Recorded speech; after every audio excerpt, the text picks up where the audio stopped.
Ang BIR naman nagpaalala sa mga tumakbong politiko hinggil sa pag-i-issue ng mga BIR registered invoices. Brigada Sheila Matibag, ibrigada mo. Brigada Live Report.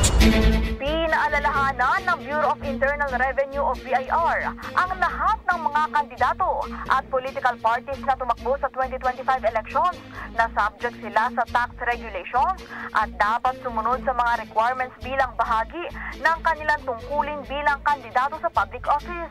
Sa isang interview, binigyang diin ni BIR Commissioner Romeo Lumagi Jr. na lahat ng kandidato, political organizations, maging mga party list groups ay dapat mag-issue ng mga BIR registered invoices para sa mga natanggap nilang kontribusyon, ito man ay cash o in-kind.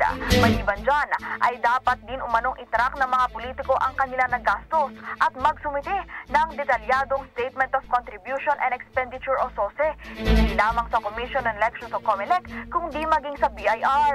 Ani Lumagi, sa ilang mga pagkakataon, ang hindi pagsunod sa mga ganitong mga alituntunin ay maaaring magsilbi bilang grounds sa disqualification.